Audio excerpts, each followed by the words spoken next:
नमस्कार विद्यार्थी मित्रांनो, इन्फिनिटी इंजिनिअरिंग अकॅडमीच्या यूट्यूब चॅनलवरती मी प्रमोद देशकरी आपणा सर्वांचं स्वागत करतो.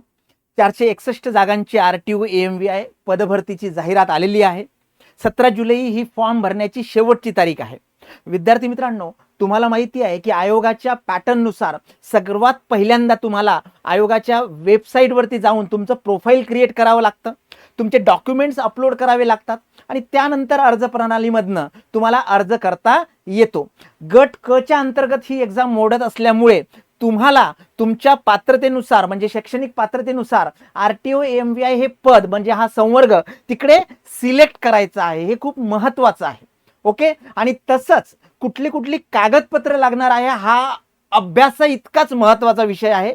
कारण बऱ्याच अंशी विद्यार्थ्यांचा अभ्यास चांगलेला झालेला असतो, पण काही कागदोपत्री अडचणीमुळे त्यांचं जे काही मेहनत आहे ती वाया जायला नको, यासाठीच आपण हे सेशन आणलेलं आहे. सेशन शेवटपर्यंत बघायला विसरू नका. कुठली कागदपत्र लागतात, कुठल्या कॅटेगरीसाठी कुठली कागदपत्र महत्त्वाची आहेत आणि तसंच तुम्हाला या कागदपत्रांसंबंधी अधिक माहिती या सेशनमध्ये आपण देणार आहोत. ओके, तर विद्यार्थी मित्रांनो, चला सुरू करूया. सगळ्यात महत्त्वाचं की कुठली कुठली कागदपत्र लागतात. आता जे विद्यार्थी जनरलमध्ये येतात, काही विद्यार्थी EWS मध्ये येतात, काही विद्यार्थी कॅटेगरीमध्ये येतात, तर त्यांच्या कॅटेगरीनुसार आणि तसंच समांतर आरक्षणामध्ये काही विद्यार्थी येतात, त्याच्यानुसार तुम्हाला वेगवेगळी कागदपत्र लागतच असतात. पण जे मिनिमम कागदपत्र लागतात ते जनरलच्या विद्यार्थ्यांना लागतात. याच्यामध्ये सगळे जे काही कागदपत्र जनरलच्या विद्यार्थ्यांना लागतात ते सगळ्याच विद्यार्थ्यांना लागू होतात आणि बाकी विद्यार्थ्यांना कॅटेगरीमधल्या ॲडिशनल डॉक्युमेंट सुद्धा लागतात. ओके, तर हे सगळे या सेशनमध्ये आपण बघणार आहोत. तत्पूर्वी महत्त्वाचं 2017-2020 एक परफेक्ट रिझल्ट इन्फिनिटी अकॅडमीमधनं RTO AMVI साठी दिलेला आहे आणि गिरीश खेडकर सर असतील, मी स्वतः असेल, सागर सोनोने सर असतील, आपल्या टीमने खूप चांगलं मार्गदर्शन या अगोदरच्याही एक्झामिनेशनमध्ये दिलेलं आहे. तर आपली RTO फॅक्टरी बॅच 2 ही 29 तारखेपासून सुरू होणार आहे. या संबंधीची सगळी माहिती 9529317572 या क्रमांकावरती तुम्हाला मिळेल. सगळी माहिती घेतल्यानंतरच तुम्ही बॅच जॉईन करा. विद्यार्थी मित्रांनो, सक्सेस आयकॉन्स आपले आहेत RTO AMVI साठीचे. तुम्ही आपल्या वेबसाईटवरती जाऊन, आपल्या यूट्यूब चॅनलवरती जाऊन, आपल्या इन्स्टा पेजवरती जाऊन चेक करू शकता की आपण रिझल्ट कसा दिलेला आहे. ओके, तर सुरुवात करूया. सगळ्यात महत्त्वाचं की कुठले कुठले डॉक्युमेंट्स हे याच्यामध्ये लागतात.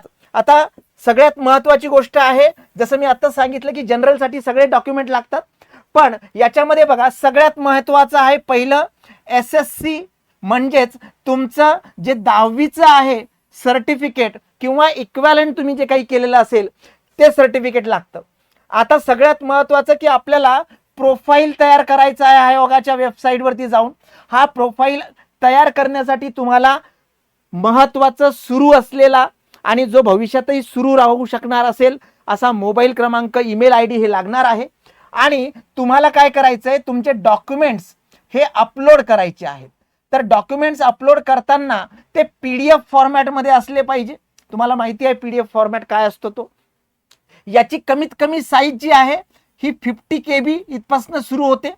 ओके, तर 50 KB ही कमीत कमी असली पाहिजे आणि मॅक्सिमम साईज जी आहे ही 500 KB इथपर्यंत चालू शकते. त्याच्यानंतरचं ते ॲक्सेप्ट करत नाही. त्याच्यामुळे तुम्ही जे डॉक्युमेंट आपण अपलोड करणार आहोत तर ते डॉक्युमेंट्स या फॉर्मॅटमध्ये तयार करून ठेवायचे.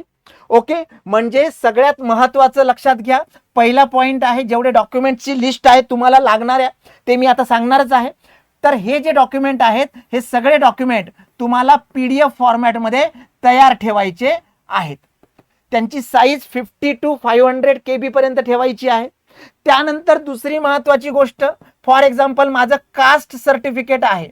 ओके, तर कास्ट सर्टिफिकेट मी जेव्हा स्पेसिफिकली PDF करून ठेवतो तर त्या कास्ट सर्टिफिकेटच्या PDFला नाव देतानाच कास्ट सर्टिफिकेट आणि तुमचं नावाचं शॉर्ट फॉर्म असेल किंवा अजून तुमचं पूर्ण नाव असेल असंच तयार करून ठेवा. म्हणजे for example suppose me example देतो की याच्यापैकी आपल्याला NCL लागतं, तर NCL अंडरस्कोर किंवा डॅश जे काही असेल, समजा PD स्पेशल कॅरेक्टर नाही घेत असेल तर आपल्याला त्याला NCL PD असं नाव देऊया. हे कशासाठी, कारण ज्या वेळेस आपण डॉक्युमेंट त्या रिस्पेक्टिव्ह आयकॉनवरती क्लिक करून, अपलोडच्या आयकॉनवरती क्लिक करून अपलोड करण्याचा प्रयत्न करतो तर तेच एक्झॅक्ट डॉक्युमेंट तिथे गेलं पाहिजे. हा अनुभव येतो विद्यार्थ्यांना.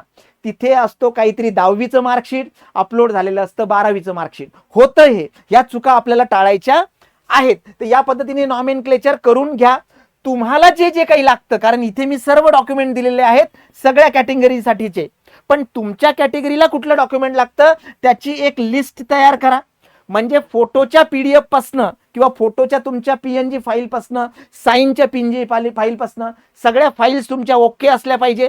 तुम्ही एक फोल्डर तयार करायचं कॉम्प्युटरमध्ये आणि तिथे ते सगळं तुमच्या त्या पर्टिक्युलर नॉमेनक्लेचरनी सेव्ह करायचं, म्हणजे तुम्हाला अपलोड करायला सोपं जातं. आणि ही जी लिस्ट आहे याच्यावरती टिक मार्क जर तुम्ही बघितलं की काय काय आहे आणि काय राहिलंय त्याच्या दृष्टीने तुम्हाला तयारी करावी लागणार आहे आत्तापासूनच. ठीक आहे. दुसरी इथे महत्वाची गोष्ट मी सांगतो.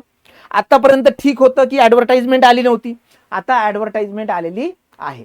मग आता जर तुमचं डॉक्युमेंट कुठलं मिसिंग असेल, तुमच्याकडे डॉक्युमेंट नसेल, तर तुम्ही स्वतः तहसील कार्यालयाला जा, तलाठी कार्यालयाला जा किंवा सेतूमध्ये जा. असं न करता हे जे काम आहे हे काम कुठल्या कॅटेगरीमध्ये आलं पाहिजे, हे काम तुमचं आलं पाहिजे की इम्पॉर्टंट आहे. बरोबर आहे, इम्पॉर्टंट आहे आणि आता अर्जंट पण आहे. बरोबर आहे. तर मग ह्या ज्या गोष्टी आहेत ह्या गोष्टीला तुम्हाला काय करावं लागेल, इम्पॉर्टंटही आहे आणि अर्जंटही आहे. तर तुमचा सबऑर्डिनेट, तुमचे जे कोणी स्पेसिफिक घरचे असतील त्यांना हे डॉक्युमेंटचं काम सांगा आणि तुम्ही काय करायचं, सगळ्यात महत्वाचं अभ्यास. तर ह्या गोष्टी लक्षात घ्या. आता आपण परत आपल्या पॉइंटवरती येऊया. 10वी म्हणजे 10th तुमचं सर्टिफिकेट. आता साईज मी सांगितली आहे, फॉर्मॅट मी सांगितलंय ऑलरेडी. एजचा पुरावा, वयाचा पुरावा म्हणतो, याच्यासाठी तुमची LC चालू शकते, ज्याच्यावरती तुमची जन्मतारीख असणं आवश्यक आहे. त्यानंतर तुमचं बर्थ सर्टिफिकेट असतं बघा, डायरेक्ट काही जणांनी बर्थ सर्टिफिकेट केलेलं असतं, तर ते इथे चालतं. त्यानंतर सामाजिक दृष्ट्या मागासवर्गीय असल्याबाबतचा पुरावा, जर तुम्ही सोशल बॅकवर्ड क्लासमध्ये येत असाल तर त्याच्याशी संबंधित तुमचं डॉक्युमेंट. त्यानंतर आर्थिकदृष्ट्या दुर्बल, ज्याला आपण EWS म्हणतो, इकॉनॉमिकल वीकर सेक्शन, त्याच्या संबंधीचा तुमचा पर्टिक्युलर पार्ट. आता परत एकदा सांगतो की हे जे डॉक्युमेंट्स आहेत हे मी जनरल बोलतोय, ज्या ज्या कॅटेगरीला ते अप्लिकेबल आहे त्यांनी ते काढून घ्यायचे आहेत आणि म्हणून मी सांगितलं की लिस्ट काढायची. त्यानंतर जर काही कॅटेगरीमध्ये असेल तर त्यांना NCL नॉन क्रेमिलियर म्हणजे उन्नत गटात न मोडणारे जे इंडिकेशन्स आहेत त्या संबंधीचं हे सर्टिफिकेट आहे की तुम्ही उन्नत गटात मोडत नाही. हे क्रिमिलियर नाही आहे. ओके, क्रिमिलियर तर हे जे आहे, नाहीतर specifically non creamy, okay, criminal असं नाही आहे ते. तर नॉन क्रिमिलियर आहे. हे आहे तुमचं नॉन क्रिमिलियर प्रमाणपत्र. सगळ्यात महत्वाचं की याच्याबद्दल काय त्यांनी आयोगाने ठरवून दिलेलं आहे, कुठल्या वर्षीचं पाहिजे, कुठल्या तारखेच्या आतमधलं पाहिजे, हे पण आपण डिस्कस करणार आहोत. जर तुम्ही एक्स सर्व्हिसमॅन असेल तर त्याच्यासाठी वेगळा, तुम्ही जर स्पोर्ट पर्सन असाल तर त्याच्यासाठी वेगळं सर्टिफिकेट, तुम्ही जर ऑर्फन असाल म्हणजे ज्याला आपण अनाथ म्हणतो, ओके, त्याच्यासाठी वेगळं सर्टिफिकेट, तुम्ही जर फिमेलमधनं घेणार असाल बेनिफिट, स्पोर्टमधनं घेणार असाल, फिजिकली हँडिकॅपमधनं घेणार असाल, एक्स सर्व्हिसमॅन असाल तर त्या संबंधीचं तुमचं जे काही पर्टिक्युलर डोमेसाईल सर्टिफिकेट लागतं तर हे सर्टिफिकेट त्याच्यामध्ये लागणार आहे. तुमच्या नावामध्ये जर बदल झालेला असेल, बदल म्हणजे एखादा अल्फाबेट काहीतरी चेंज झालाय असं नाही, तर एखादी विद्यार्थिनी आहे तिचं लग्न झालंय, लग्नानंतर त्यांनी त्यांचं नाव सगळं चेंज केलंय, तर जर नावामध्ये बदल असेल तर त्याबद्दलचं ॲफिडेविट एक लागतं. त्यानंतर मराठी भाषेचा एक पुरावा लागतो. त्याचं तर स्पेसिफिकली कुणासाठी लागतो तो की जे विद्यार्थी 10वीला किंवा 12वीला मराठी विषय घेऊन नव्हते पास झालेले, तर 10th मध्ये जर मराठी विषय तुमचा 100 मार्काचा असेल तर तुम्हाला त्याची गरज लागत नाही. पण जे विद्यार्थी CBSE आहेत, जे विद्यार्थी इंग्लिश मीडियमचे आहेत आणि त्यांना 10वी किंवा 12वीला मराठी विषय नव्हता आणि होताही तरी तो 100 पेक्षा कमी मार्काचा 50 मार्काचा असेल तर त्यांच्यासाठी हा मराठी भाषेचा पुरावा आवश्यक आहे. काही घाबरायची गरज नाही. आयोगाच्याच वेबसाईटवरती एक फॉर्मॅट दिलेला आहे. काय आहे फॉर्मॅट ते पण आपण बघणार. त्याच्यावरती मराठी प्राध्यापकांचा आणि प्राचार्यांची सही शिक्का आणायचा एखाद्या कॉलेजमधनं मी तुम्हाला सांगतो. ते छोट्या कुटुंबाबद्दलचं एक प्रतिज्ञापत्र आहे ते पण सांगतो मी तुम्हाला. एक्सपिरियन्स, लायसन्स, लायसन्स मधले वेगवेगळे लायसन्स म्हणजे हेवी आणि लाईट, हे सगळे तुम्हाला जर तुमच्याकडे आत्ता जर असेल, कारण आत्ता प्रीसाठी एक्सपिरियन्स असेल, लायसन्स असेल हे लागत नाही. मुख्य परीक्षेच्या आतमध्ये मात्र ते पाहिजे. कुठलं पाहिजे ते पण मी तुम्हाला सांगतो. तर ही जनरल डॉक्युमेंट लिस्ट झाली. लक्षात घ्या विद्यार्थी मित्रांनो, सगळ्यांनाच हे लागू नाही. तर समांतर आरक्षण किंवा ज्याला पॅरलल रिझर्वेशन म्हणतं, त्यांना कुठले कुठले डॉक्युमेंट्स लागतात बघा. तर जे विद्यार्थी दिव्यांग आहेत, जे विद्यार्थी दिव्यांग आहे म्हणजे फिजिकली हँडिकॅप म्हणू आपण त्याला, तर दिव्यांग जे व्यक्ती आहेत यांच्यासाठी एक सेपरेट पुरावा लागणार आहे, तुमचं मेडिकल सर्टिफिकेट. आणि ते आपल्याला माहिती आहे डिस्ट्रिक्ट मेडिकल ऑफिसर कडनं व्हॅलिडेट करून मिळतं. 40% ते स्पेसिफिकली जे आहे ते कमी. पण एक लक्षात ठेवा की हे जे पोस्ट आहे याच्यामध्ये दिव्यांग जे आहे हे पर्टिक्युलर पात्र नाहीत. डोळ्यांसाठीचं फक्त आपल्याला माहिती आहे की डोळ्यांसाठीचे त्यांचे काय नियम आहेत. त्याच्यामुळे इथे हे डॉक्युमेंटची जी लिस्ट आहे ही ओव्हरऑल याच्यासाठी देण्यात आलेली आहे, पण दिव्यांग व्यक्ती इथं पात्र नाहीत.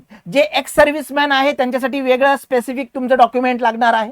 जे विद्यार्थी स्पोर्ट पर्सन आहे, तर स्पोर्ट पर्सन मध्ये लक्षात घ्या की बेसिकली याच्यामध्ये जे विद्यार्थी स्पोर्ट मधनं जातात, सगळ्यात पहिली गोष्ट की त्यांनी जे स्पोर्ट स्टेट लेवलला, नॅशनल लेवलला, इंटरनॅशनल लेवलला खेळलेले आहेत आणि त्यांना जे काही प्राइज मिळाले ते या पोस्टसाठी पात्र आहेत का हे चेक करणं गरजेचं आहे. आणि त्यानंतर त्यांना कागदपत्र काय लागतात, जर तुम्ही पूर्व परीक्षेसाठी अप्लाय केलं असेल तर पूर्व परीक्षेसाठी तुम्हाला क्रीडा प्रमाणपत्र पडताळणी अहवाल लागतो.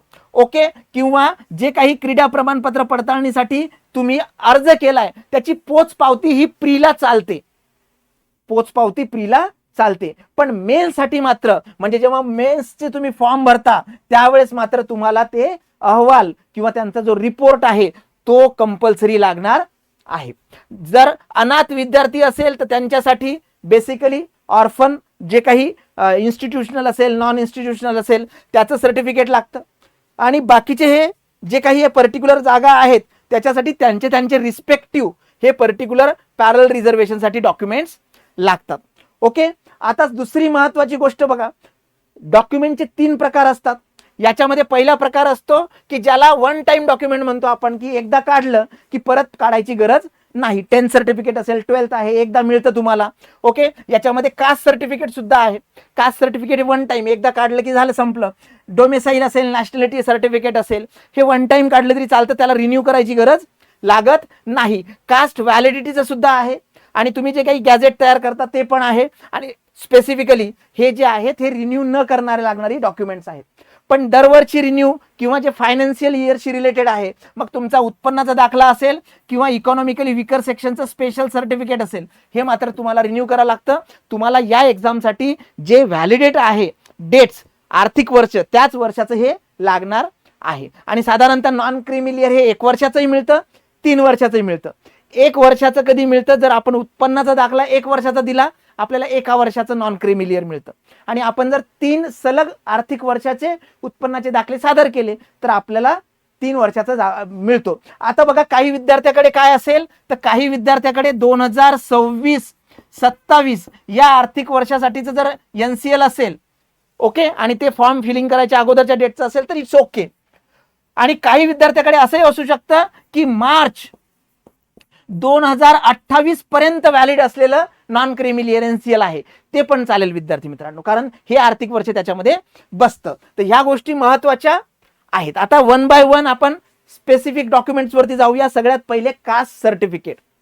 SC, ST, OBC, VJNT, बरोबर आहे, SCBC हे जे विद्यार्थी आहे किंवा स्पेसिफिकली कॅटेगरीशी संबंधित म्हणूया आपण, SCBC नाही, कॅटेगरीशी संबंधित, जे ज्यांना कॅटेगरी स्पेसिफिक डिफाईन आहे त्या विद्यार्थ्यांना कास्ट सर्टिफिकेट हे लागणार आहे. ओपन कॅटेगरीच्या विद्यार्थ्यांना हे लागणार नाही. तर हे जे आहे हे फॉर्म फिलिंगच्या वेळेस तुम्हाला आरक्षणाचा फायदा घ्यायचा असेल, कॅटेगरीमधनं फॉर्म भरायचा असेल तर तुम्हाला कास्ट सर्टिफिकेट हे लागणार आहे.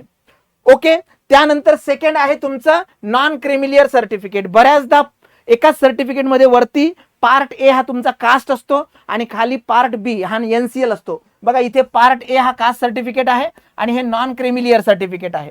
इथे जर आपण स्पेसिफिकली बघितलं तर इथे तयार डेट असते 31 मार्च आणि इयर असतं. फॉर एक्झाम्पल इथे 2028 आहे, तर हे 3 वर्षासाठीचं आहे, बरोबर आहे. तर हे सर्टिफिकेट लागतं. हे सर्टिफिकेट तुम्ही काढू शकता. याच्यासाठी तुम्हाला 3 वर्षाचा उत्पन्नाचा दाखला दिला तर 3 वर्षाचं एनसीएल मिळतं, बरोबर आहे. 1 वर्षाचा दिला तर 1 वर्षाचं मिळतं.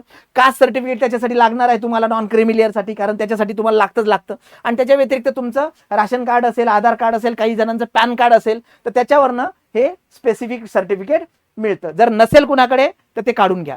आता एनसीएल साठी खूपच महत्वाचा पॉइंट याच्यामध्ये काय दिलेलं आहे आयोगाने आरटीओ एएमव्हीच्या या पर्टिक्युलर ऍडव्हर्टाइजमेंटसाठी. तर तुमचं जे एनसीएल आहे हे एनसीएल 2026-27 इथे स्पष्ट मेन्शन केलेलं आहे. सन 2026-27 या आर्थिक वर्षाचे या फायनान्शियल इयर, ओके. तर या फायनान्शियल इयरच असलं पाहिजे, अगोदरचं चालणार नाही, हे लक्षात घ्या विद्यार्थी मित्रांनो. दुसरी महत्वाची गोष्ट की आपली संयुक्त पूर्व परीक्षा जी आहे ती स्पेसिफिकली जे काही डेट त्यांनी दिलेली आहे की संयुक्त पूर्व परीक्षेच्या दिनांकापूर्वीचे म्हणजे 27 सप्टेंबर, आपली संयुक्त पूर्व परीक्षा 27 सप्टेंबरला त्यांनी सांगितलेली आहे. तर याच्या अगोदरच हे सर्टिफिकेट असलं पाहिजे. येते लक्षात. बरं, आता तुम्ही प्रोफाईल क्रिएट करताय, आता तुम्ही काय करताय तर बेसिकली अप्लाय करताय. 17 जुलैपर्यंत आपल्याला डेट आहे. मग त्या केसमध्ये त्या वेळेत तुमच्याकडे नाहीये, तर त्यांनी त्याच्यामध्ये काय मेन्शन केलेलं आहे की जर आता तुमच्याकडे ज्या उमेदवाराकडे अर्ज करताना हे एनसीएल प्रमाणपत्र उपलब्ध नाही, त्यांनी काय करायचं आहे तर त्या अर्जामध्ये एनसीएल बाबत जर तुम्हाला मिळणार असेल तर यस मेन्शन करायचं आहे, बरोबर आहे, एनसीएलच्या त्या रकान्यामध्ये. आणि ज्या वेळेला तुम्ही बेसिकली ज्या वेळेला फायनल आपण स्पेसिफिक फॉर्म भरू म्हणजे मुख्य परीक्षेचा अर्ज भरताना मेन्स एक्झामचा, त्यावेळेस मात्र तुम्हाला हे बंधनकारक राहील. म्हणजे तुम्ही आता अप्लाय केलं, एनसीएल नसेल इट्स ओके, आता तुम्ही अप्लाय केलं तर तिकडे यस करायचं अर्ज भरताना. आणि ज्या वेळेस तुम्ही मेन्सचा तुम्ही प्री क्लिअर केली, मेन्ससाठी गेलात तर त्यावेळेस मात्र तुम्हाला ते अपलोड करणं आवश्यक आहे. हे खूप इम्पॉर्टंट पॉइंट त्यांनी एनसीएलच्या बाबतीत दिलेला आहे, ठीक आहे. त्यानंतर age certificate, nationality certificate, domicile certificate, हे या पद्धतीचं सर्टिफिकेट असतं. वन टाइम ऍक्टिव्हिटी आहे ही. याच्यासाठी तुम्हाला एनसी किंवा जन्माचा दाखला देणं आवश्यक आहे. आधार कार्ड, रेशन कार्ड, 10वी किंवा 12वीची मार्कशीट आणि तुमचा पासपोर्ट फोटो दिला की हे सर्टिफिकेट तहसील कार्यालयाला सहज मिळतं. आणि आता ऑनलाईन झालेलं आहे त्याच्यामुळे खूप सोपं झालेलं आहे. ऑनलाईन तुमचे जे काही डॉक्युमेंट्स आहेत तिकडे ग्रीन टिक असणं आवश्यक आहे. ही ग्रीन टिक स्पेसिफिकली तुम्हाला सॉफ्टवेअरमध्ये जाऊन सुद्धा तयार करू शकता, करून घेऊ शकता. तर हे सर्टिफिकेट आहे तुमचं डोमेसाईल आणि नॅशनॅलिटी. त्यानंतर आहे ईडब्ल्यूएस. आपल्याला माहिती आहे इकॉनॉमिकली विकर सेक्शन. ज्या विद्यार्थ्यांना कुठल्याच कॅटेगरीचा फायदा होत नाही अशा कॅटेगरीसाठी ईडब्ल्यूएस ही कॅटेगरी आहे. याच्यामध्ये इकॉनॉमिकली विकर सेक्शन मध्ये तुम्ही तुमच्या कुटुंबाचे जे काही कागदपत्र आहेत ते सादर करून, तुमच्या उत्पन्नाची सगळी माहिती सादर करून, तुमचं जे काही राशन कार्ड आहे त्याच्यावरती माहिती सादर करून, तुमच्या ओळखीचं ॲड्रेसची माहिती सादर करून तुम्हाला ईडब्ल्यूएस हे सर्टिफिकेट मिळतं. याच्यासाठी आपल्याला माहिती आहे की 10% आरक्षण आहे आणि ईडब्ल्यूएस सर्टिफिकेट हे तुम्हाला आवश्यक आहे जे विद्यार्थी ईडब्ल्यूएस मधनं अप्लाय करणार आहेत त्यांच्यासाठी. येतंय लक्षात?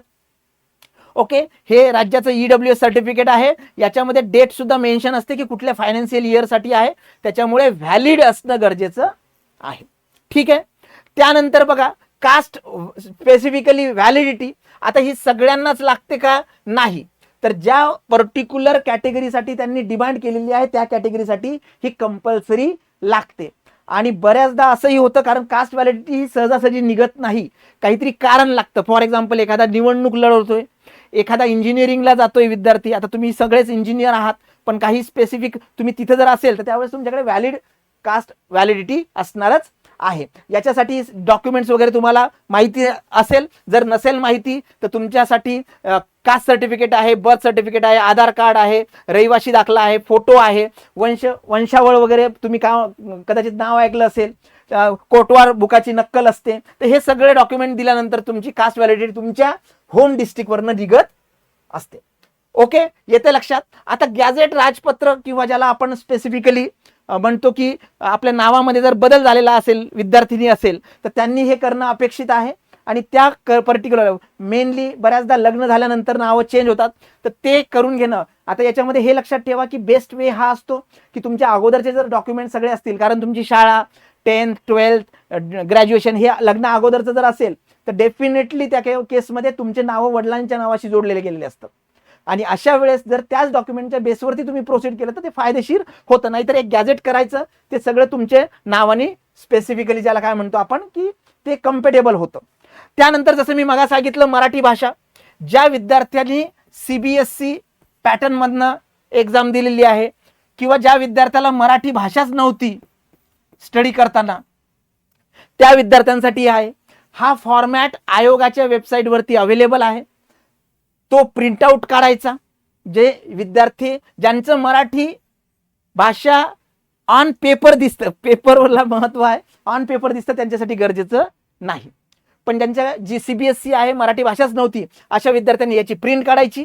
तुमच्या जवळचं एखादं कॉलेज म्हणजे 11वी 12वी नाही, BA BCom जिथे मराठी भाषा विभाग आहे, तर त्या विभाग प्रमुखाची सही आणि त्या कार्यालयामधल्या प्राचार्यांची सही आणि त्यांचा शिक्का. आणि इथे फक्त मेन्शन करायचं की मिस्टर XYZ यांना मी पर्सनली ओळखते, त्यांना मराठी भाषा इथे मेन्शन केलेलं आहे की त्यांची ज्ञान आहे मराठी भाषेचं, हे स्पेसिफिकली याची खात्री केलेली आहे. आणि इथे सही शिक्का प्राचार्यांच्या सहित. बरोबर आहे. हे मराठी भाषेचं प्रमाणपत्र सोपं आहे. हे महत्वाच्या सूचना लक्षात घ्या. सर्व प्रमाणपत्र तुम्हाला तहसील कार्यालय किंवा तुमचे जे काही लोकल ऑथॉरिटीज, सेतू वगैरे कार्यालय आहे, इथे तुम्हाला हे मिळणार आहे. आणि सगळ्यात महत्वाचं मग सांगितल्याप्रमाणे की हे काम महत्वाचं आहे, पण ते भाऊ बहीण तुमचे वडील यांना सोपवा. तुम्ही अभ्यास करा आता, कारण डेट आलेली आहे. डिजी लॉकर महत्वाचं. आयोगाने हे स्पष्ट केलेलं आहे की डिजी लॉकरचा तो ऑप्शनच येतो. त्याच्यामुळे तुम्हाला डिजी लॉकर प्रणाली वापरावी लागणार आहे. तुमचे सगळे डॉक्युमेंट्स व्यवस्थित तुम्ही हँडल आताच करून घ्या, जेणेकरून तुम्हाला वेळेवरती धावपळ होणार नाही. तर विद्यार्थी मित्रांनो लक्षात ठेवा, हे सगळे डॉक्युमेंट जे आहेत हे स्पेसिफिकली आत्ताच तयार ठेवा. जर नसतील तर त्याबद्दल प्रयत्न करा. आता याच्यामध्ये एक पॉईंट जो आपला राहून गेला होता तो मी इथे एक्सप्लेन करतो, म्हणजे आपल्याला अजून आयडिया येईल, कारण त्याबाबत सुद्धा बऱ्याच विद्यार्थी मित्रांनी आपल्याला प्रश्न केलेले आहेत. लक्षात घ्या की लायसन्स जे आहे, लायसन्स त्यांनी 2 प्रकारचे सांगितलेले आहे. एक आहे पहिलं 2 व्हीलर विथ गिअर आणि LMV लाईट मोटर व्हेकल. आणि दुसरं जे लायसन्स आहे ते ट्रान्सपोर्टचं लायसन्स आहे. याच्यामध्ये परत 2 प्रकारचे आहेत. हे ऍक्च्युली हा heavy vehicle, motor vehicle specifically बनवूया आपण त्याला LMV. ओके, याच्यामध्ये आहे गुड्स कॅरियर आणि पब्लिक कॅरियर. याला सिंपल भाषेमध्ये आपण ट्रक म्हणूया आणि याला बस म्हणूया. दोन्ही हेवीच आहे. आता तुम्हाला प्रीचा फॉर्म भरताना कुठलंही लायसन्स लागत नाही, येतंय लक्षात.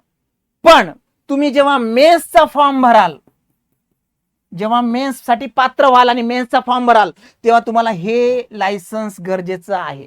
परत एकदा मुलींसाठी 2 व्हीलरचं लायसन्स विथ गिअर आहे, मोपेडचं नाही, ऍक्सेलरेटर वाल्या गाड्याचं नाही. तर लक्षात ठेवा, हे लायसन्स कधी पाहिजे, ज्यावेळेस तुम्ही मेन्सचा फॉर्म भराल त्यावेळेस. हे लायसन्स मेन्सचा फॉर्म भरताना सुद्धा नसेल तरी चालतं.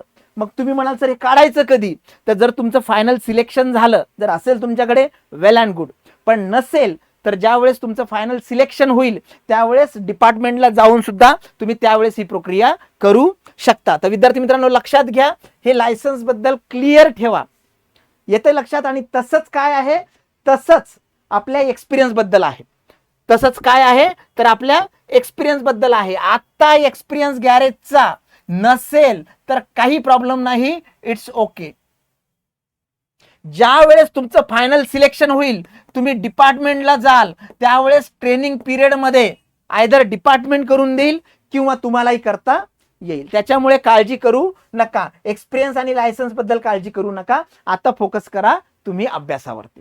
ओके, तर विद्यार्थी मित्रांनो, अभ्यासासाठी स्टडी मटेरियल जसं आम्ही सांगतो, प्रिलिमचं PYQ, मेन्सचं PYQ, प्रिलिमसाठी सेट कॉम्प्रेहेन्सिव्ह नोट्स आणि मेन्ससाठी सुद्धा सेट्स, आणि तसंच फॉर्म्युला शीट्स जे बेस्ट आपलं आहे.